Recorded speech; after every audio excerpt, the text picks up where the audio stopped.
বলা হয় থাকে শিক্ষাই নাকি জাতির মেরুদণ্ড, কিন্তু কোনো একটা দেশের শিক্ষা ব্যবস্থার যদি জগা খিচুড়ি অবস্থা হয় তাহলে কি আপনি বলতে পারবেন সেই জাতির মেরুদণ্ড ঠিক হবে কি করে? বাংলাদেশের শিক্ষা পদ্ধতিতে এমন কি কি সমস্যাগুলো আছে যেই কারণে শিক্ষার বর্তমানে এইরকম একটা অসুস্থ অবস্থা? দেশের শিক্ষা ব্যবস্থার জন্য শুধুই কি সরকার দায়ী, নাকি এখানে আসল ঘটনা ঠিক অন্য কিছু? তো চলুন শুরু থেকেই শুরু করা যাক। জাতীয় শিক্ষাক্রম শিক্ষা নীতি সাল 2003 নভেম্বর মাসের কোনো একদিনে জন্ম হয় ফুটফুটে এক বাচ্চার। বাবা মা আদর করে নামও দেন, সাথে এটাও ঠিক করেন বাচ্চা বড় হয়ে মাদ্রাসায় পড়বে, হুজুর হবে। যেমন কথা ঠিক তেমন কাজ। 5 থেকে 6 বছর হতে না হতেই ভর্তি করে দেওয়া হলো গ্রামের একটা মাদ্রাসাতে। মাদ্রাসার ধরাবাঁধা নিয়ম, রাত 10টায় ঘুমাতে যাওয়া, ভোর 4টায় ঘুম থেকে ওঠা, দিনের বেলা পর্যাপ্ত খেলার সময় না পাওয়া, আবার অল্প একটু ভুল কাজ করলেই শিক্ষকের হিংস্র আচরণ তো আছেই। এক পর্যায়ে ছেলেটা হতাশ হয়ে যায়। একবার চিন্তা করে দেখুন তো, 6 থেকে 7 বছরের একটা বাচ্চা এত তাড়াতাড়ি কিভাবে হতাশ হয়ে যায়? আচ্ছা, মাদ্রাসার চিত্র না হয় বাদই দিলাম, স্কুলের দিকে তাকানো যাক।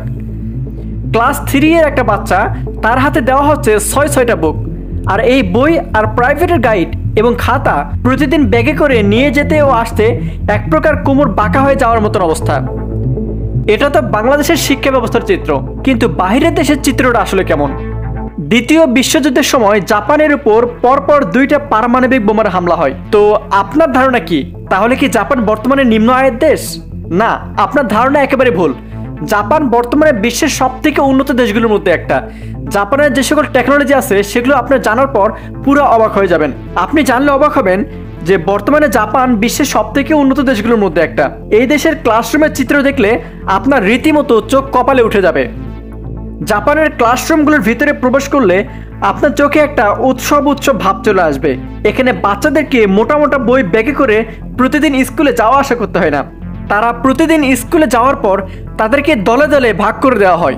এখানে বই পড়ে তাদের কোনো কিছু শেখার থেকে তারা ছোট ছোট প্রজেক্ট হাতে নিয়ে কাজ করে থাকে এবং প্র্যাকটিক্যালি সেগুলো করে সেখান থেকে শিক্ষা নিয়ে থাকে। এদের ক্লাসরুমে প্রবেশ করলেই আনন্দের একটা উৎসব চোখে পড়বে। আর আমাদের দেশের ক্লাসরুমগুলোর কি অবস্থা? টিচার বোর্ডে পড়াচ্ছে a+b² পিথাগোরাসের উপপাদ্য ইত্যাদি ইত্যাদি। এগুলো পড়তে পড়তে শিক্ষার্থীরা এক প্রকার হতাশ হয়ে যায়। তাদেরকে জোর করে ক্লাসে বসে থাকতে হয়। কেউ কেউ তো আবার ক্লাসে ঘুমিয়েই পড়ে। আপনি কি বলতে পারবেন এই a+b² সূত্রটা পড়ে আপনি বাস্তবে কোন কাজে লাগাতে পারবেন? বুকে হাত দিয়ে বলুন তো, আপনি ছোট থেকে যে বড় হলেন এই সূত্রটা আপনার জীবনে কোন জায়গায় কাজে লেগেছে? স্কুল কলেজগুলোতে দরকারি যে সকল জিনিস সেগুলো শেখানো হয় না। আপনি যদি একটা চাকরিতে জয়েন করতে চান তাহলে আপনাকে জানতে চাওয়া হবে আপনার হাতে টাইপিং স্পিড কত। এটা না হয় বাদই দিলাম, কোনো জায়গায় চাকরি করতে গেলে প্রেজেন্টেশন করাটা অনেক প্রয়োজন, কিন্তু আমাদের দেশের শিক্ষার্থীদেরকে কোনো একটা প্রেজেন্টেশন করার জন্য কিছু লোকের সামনে দাঁড় করিয়ে দিলে তাদের অবস্থা একেবারে শেষ হয়ে যায়। এখানে কিন্তু ছাত্র ছাত্রীদের কোনো দোষ নেই। তাদের যেভাবে শেখানো হচ্ছে তারা ঠিক সেভাবেই শিখতেছে। তাদের ছোটবেলা থেকেই মাথায় এটা ঢুকে দেওয়া হয়েছে ক্লাসে একরোল করতে হবে, পরীক্ষায় জিপিএ 5 তুলতে হবে, তাহলে তুমি ভালো স্টুডেন্ট। আর সেটা যদি না পারো তাহলে তুমি হেরে গেলে, তোমার জীবন ব্যর্থ। যেই কারণে পরীক্ষায় A+ না পেয়ে কত শিক্ষার্থী যে আত্মহত্যা করেছে এই দায়টা আসলে নিবি কে? ইতিহাসের পাতা উল্টালে কাজী নজরুল ইসলাম, রবীন্দ্রনাথ ঠাকুরের মতো অসংখ্য লোক দেখতে পাবেন যারা কিন্তু এই স্কুলে ধরাবাঁধা নিয়ম পছন্দই করেনি। মাইক্রোসফটের কোফাউন্ডার বিল গেটস, যিনি বিশ্বের সবথেকে ধনী ব্যক্তিগুলোর মধ্যে একজন, তিনিও কিন্তু কলেজ থেকে ড্রপ আউট করে তার স্বপ্ন পূরণের জন্য কাজ করেছেন। বর্তমানে আইফোন নিয়ে আমরা সবাই পাগল, কিন্তু জানলে অবাক হবেন আইফোনের যে প্রতিষ্ঠাতা স্টিভ জবস, তিনি ফার্স্ট সেমিস্টারেই কলেজ ড্রপ আউট করেন এবং তার স্বপ্নের দিকে কাজ করতে থাকেন। আর বর্তমানে বিশ্বের সবথেকে ধনী ব্যক্তিগুলোর মধ্যে এই স্টিভ জবস একজন। এসবের মানে এই নয় যে আপনাদেরকে পড়াশোনা বাদ দিয়ে আপনার স্বপ্ন পূরণের জন্য কাজ করতে বলতেছে। আমাদের মাইন্ডসেটটা পাল্টাতে হবে। আমাদের ক্লাসরুমগুলোতে এমন কিছু টপিক পড়াতে হবে যেগুলো আমরা বাস্তব জীবনে কাজে লাগাতে পারবো। পরীক্ষায় A+ পাওয়া মানে জীবনে সাফল্য লাভ করা এমনটা নয়, আবার ক্লাসে একরোল হওয়া মানে যে সবথেকে ভালো স্টুডেন্ট এমনও কিন্তু নয়। এর জন্য শিক্ষকদেরকে পর্যাপ্ত প্রশিক্ষণ দিতে হবে। বলা হয় থাকে শিক্ষক মানুষ গড়ার কারিগর, কিন্তু শিক্ষকের যদি প্রশিক্ষণ না থাকে, জানার ত্রুটি থাকে, তাহলে তো ছাত্ররা ভুল শিখবে, এটাই স্বাভাবিক। রিসেন্টলি একটা প্রতিবেদন দেখলে আপনি অবাক হয়ে যাবেন। বাংলাদেশের প্রাথমিক শিক্ষায় প্রশিক্ষিত শিক্ষক রয়েছে মাত্র 50%, অথচ প্রতিবেশী দেশগুলো যেরকম নেপাল, মালদ্বীপ, মিয়ানমার ও সিঙ্গাপুর, এখানে প্রশিক্ষিত শিক্ষকের পরিমাণ 90%-এরও বেশি। তাছাড়া শ্রীলঙ্কা এমন একটা গরিব দেশ, এখানেও কিন্তু প্রশিক্ষিত শিক্ষকের পরিমাণ 85%। পাকিস্তান ও ভারত বাংলাদেশ থেকে এগিয়ে আছে।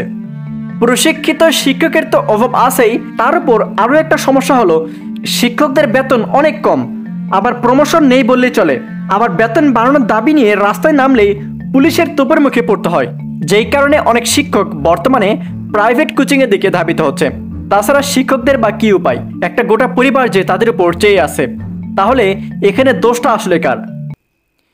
বিশ্বব্যাংকের 2019 সালের একটা রিপোর্ট দেখলে আপনি অবাক হয়ে যাবেন। বাংলাদেশের শিক্ষা খাতের যে বাজেট, সেটা মোট জিডিপির মাত্র 2%, অথচ বাংলাদেশের প্রতিবেশী দেশ নেপাল, সেখানেও এটার পরিমাণ 3.6%, ভারতে 4.6% এবং আফগানিস্তানের মতো একটা দেশ, সেখানেও এটার পরিমাণ 4.3%। অথচ বাংলাদেশের এমন কিছু প্রজেক্ট আছে যেখানে শিক্ষা খাতের থেকে অনেক বেশি পরিমাণে টাকা খরচ করা হয়। বিশ্ববিদ্যালয়গুলোতে এমন কিছু পরিবেশ সৃষ্টি করতে হবে যেখানে শিক্ষার্থীরা কনসার্ট দেখার জন্য না গিয়ে বরং নতুন কিছু তৈরি করার জন্য যাবে। আর পাঠ্যপুস্তক থেকে যথাসম্ভব A+B² সূত্র না মুখস্থ করিয়ে বাস্তবে কাজে লাগবে এমন কিছু জিনিসের প্রতি নজর দিতে হবে। আর সবথেকে বেশি ইম্পর্টেন্ট, শিক্ষকদেরকে প্রশিক্ষণ প্রদান করে দক্ষ করে তুলতে হবে। আর পিতামাতার প্রতি একটা বিশেষ অনুরোধ, বাচ্চাদেরকে কখনো জোর করে কিছু করাতে যাবেন না। পরীক্ষায় A+ পায়নি, GPA 5 পায়নি, এটা নিয়ে বাচ্চাদেরকে কখনো বকা দিবেন না। A+ পাওয়া বা GPA 5 পাওয়া মানে যে জীবনে সফল হওয়া, এটা কিন্তু কখনোই নয়। আপনার বাচ্চা হয়তো পড়াশোনায় খারাপ, কিন্তু হয়তো সে খেলাধুলায় অনেক ভালো। আপনি বাচ্চাকে এমন কাজের দিকে চাপ দিবেন না যার জন্য তার উপর মানসিক চাপ তৈরি হয়। প্রত্যেক বাচ্চাই কিন্তু স্পেশাল, সেজন্য আপনার বাচ্চা যেদিক থেকে ভালো, আপনিও সেই কাজটা করতে তাকে সাহায্য করুন। প্র্যাকটিক্যাল স্কিলগুলো শেখাতে সাহায্য করুন। বাচ্চাদেরকে সময় দিন, তাহলে দেখবেন একদিন আপনার বাচ্চা আপনার জন্য অনেক ভালো কিছু করবে। সবশেষে এটাই বলতে চাই, বাংলাদেশের শিক্ষা পদ্ধতিতে শুধু সরকারের একাই গলদ নেই, আমাদের অভিভাবকদেরও হাত আছে। আমরা সবাই যদি এক হয়ে আমাদের মানসিকতাকে পাল্টাই, তাহলেই কিন্তু বাংলাদেশের এডুকেশন সিস্টেমের পরিবর্তন আনানো সম্ভব। আর সরকারকে একটা জিনিস অবশ্যই করতে হবে, শিক্ষা খাতে বাজেট বাড়াতে হবে এবং শিক্ষকদের বেতন বাড়াতে হবে এবং পাঠ্যপুস্তকে এমন কিছু টপিক অ্যাড করতে হবে যেগুলো আমরা বাস্তব লাইফে প্রয়োগ করতে পারবো। তাহলে আশা করা যায় বাংলাদেশের এডুকেশন সিস্টেমে আগের থেকে তুলনামূলকভাবে উন্নয়ন ঘটবে। আপনার কোনো মতামত থাকলে কমেন্টে জানাতে পারেন।